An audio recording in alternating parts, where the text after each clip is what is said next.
With the discovery of several thousands of these giant tortoises on Aldabra, the value of the islands suddenly plummeted to great heights, as this prehistoric reptile became the emblem of the campaign to save the atoll from British military hands. We grossly underestimated their numbers.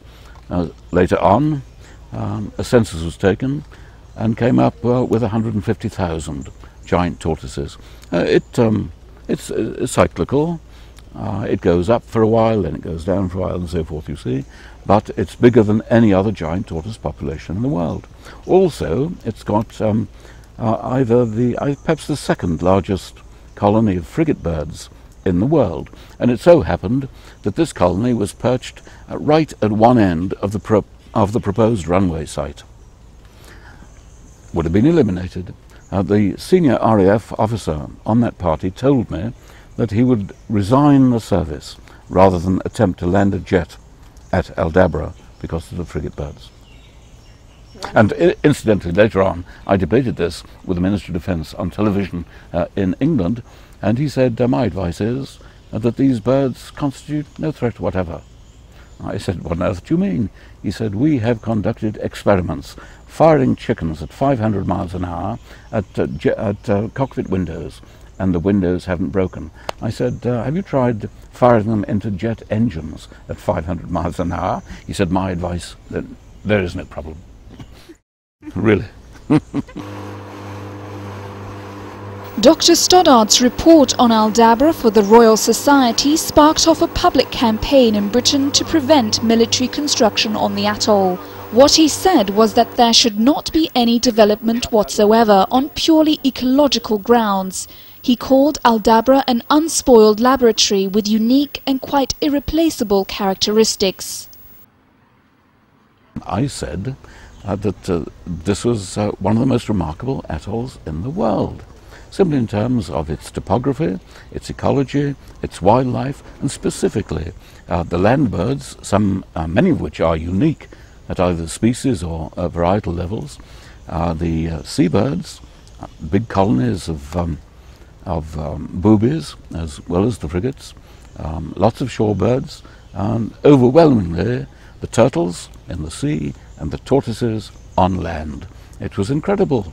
At that time, the total number of tortoises in the Galapagos was less than 6,000, and we had 150,000.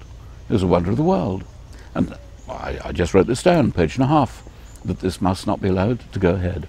And the Royal Society picked up on that. It had a Southern Zone Research Committee which dealt with these sorts of things, and they made the political case. Very rare for a scientific society, the oldest in the world, of its standing, to take a public political position against a government carrying out defence plans. And it did.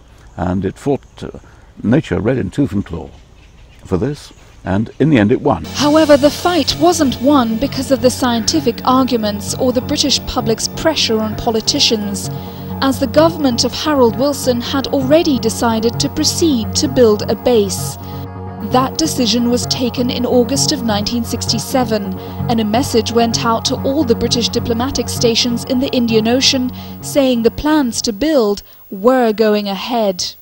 Ministers continued to lie in the House of Commons until the end of October of that year. No decision has yet been made. Absolute lie, absolute lie. We know this from the papers that we can now get access to, you see.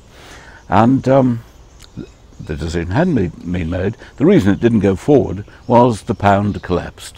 There was a huge economic crisis. The base in Singapore was abolished. They pulled out of Gan in the Maldives. They'd got the F-111, but they'd got nowhere to fly it to. So there's no point in having a base on a place like Aldabra, because there's nowhere to go to from there. With the military plans scrapped, in 1968 the Royal Society sent Dr. Stoddart to Aldabra to plot out the buildings of what was to be a permanent research station. The station was built, and Dr. Stoddart headed the first research program. The Royal Society managed the atoll until 1980, when it was then taken over by the Seychelles Islands Foundation, a charitable trust which Dr. Stoddart helped to set up, as by that time Aldabra had been transferred to the Seychelles, which had recently gained its independence from Britain in 1976. In 1982, Aldabra was declared a UNESCO World Heritage Site.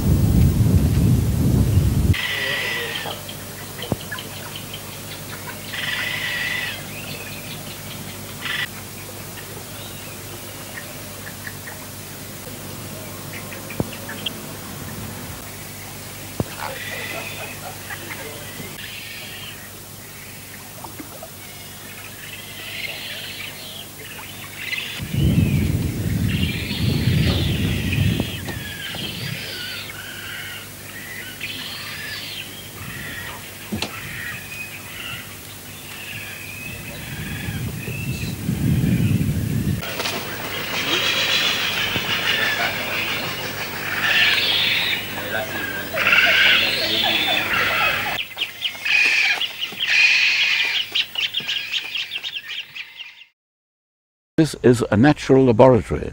It's not a zoo, and that is really a most important point. This is not a zoo where you micromanage everything that happens. This is nature, effectively in all its glory, working itself out. And we stand by as observers, trying to figure it all out.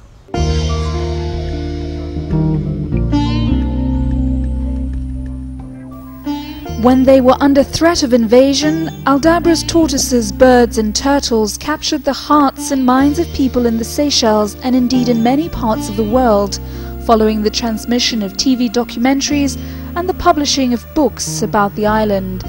But one island and its inhabitants that did not receive quite so much attention was Diego Garcia, the largest island of the Seychelles archipelago, also part of the British Indian Ocean Territory. In 1967, a big US military expedition was going to Diego Garcia, and Dr. David Stoddart was asked to join the American engineers and make a scientific evaluation of the island just as he had done in the previous year on Aldabra. And it turned out to be just a coconut plantation.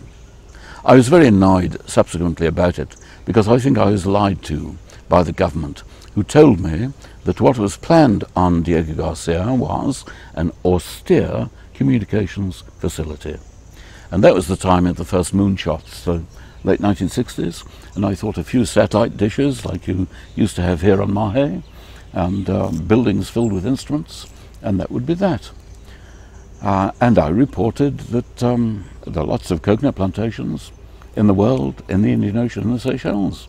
You couldn't use that to stop what could be, you know, a true bona fide development of communications.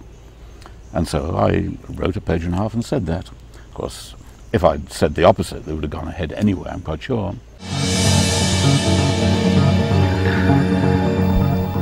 The British government went ahead with its plans for Diego Garcia, and the islands were leased to the American government, which planned to build a base there.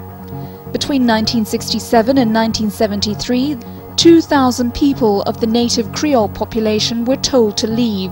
Some were intimidated or tricked into leaving, and others were forced to abandon their homes, taken onto ships and then dumped in Mauritius and the Seychelles Islands, under the claim that these islanders were not an indigenous population but temporary contract workers, when in fact many families had lived there for 5 generations.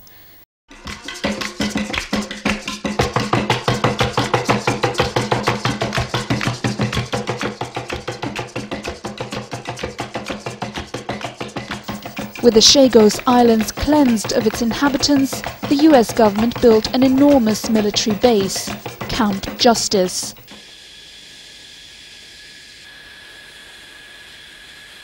Today it's best known for its role on the assault on Baghdad in 2003, as it's the nearest base for American bombers to fly out their thousands of sorties and drop thousands of bombs on Iraq.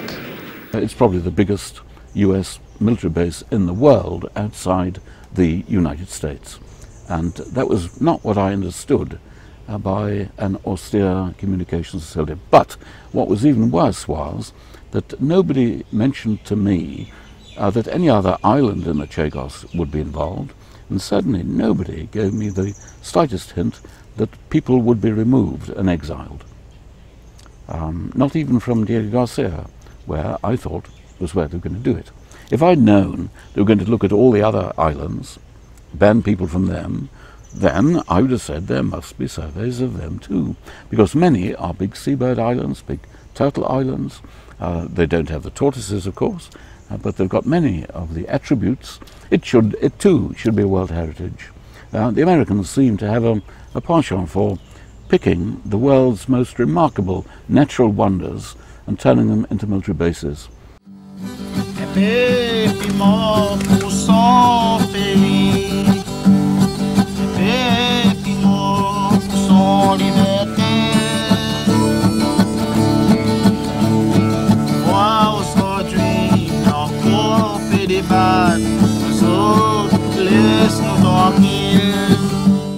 The Chagosians in Seychelles and in Mauritius have been fighting legal battles to reclaim their rights to their homeland.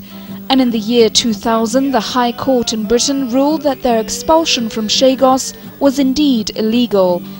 But their fight has suffered several setbacks and they have been denied compensation. The British government then gave permission for a group of Chagosians to make a brief visit to the islands. This was scheduled for May 2005, but was postponed for later in the year.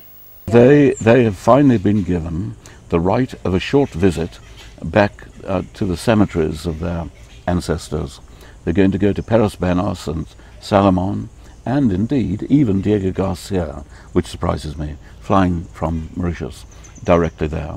But I think the British government will say, that's it, that's our obligation finished, go back to wherever you came from and don't even bother to talk to us again. I'm sure it will be that. There's no sense of decency, no sense of compassion involved in this at all, and yet these miserable people remember an idyllic life long before outboards and zodiacs, when they built their own pirogues.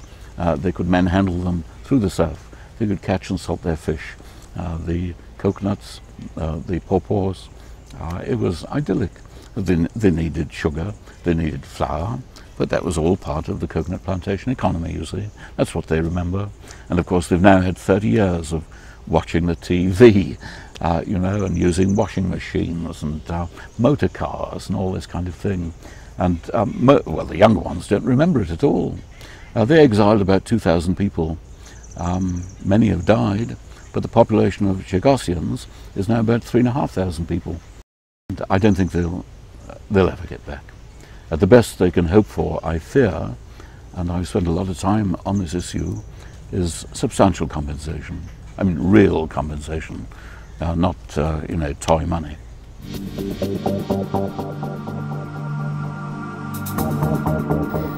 What happened to the people of the Chagos Islands and the political deceit of the British and American governments of the 1960s and 70s is the subject of a book that Dr. Stoddart is currently writing, and he describes his findings in the bluntest of terms. Shocking beyond belief, in both the US and in Britain. There's a 30-year rule that you can get access to government documents and see what really went on. And if we had known at the time what was really going on, there would have been an outcry.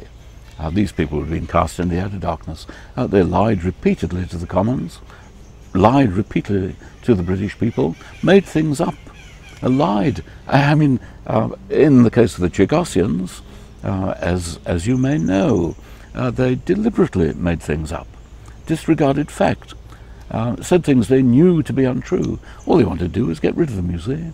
I've made a point of collecting as many of these documents as possible. I now have a pile of stuff from the Public Record Office in England, which is mostly Ministry of Defence and Foreign Office, and it stands about 4.5 feet high, and that's at 60 US cents a page. So I've spent many thousands of dollars putting all of this together. Belatedly, they're getting wise. A government department can request, on grounds of national security, the retrieval of files. But they've all been copied by one person or another. And I'm starting now on the State Department and Defense Department files in Washington. I'm putting it all together. The noose is closing on these people.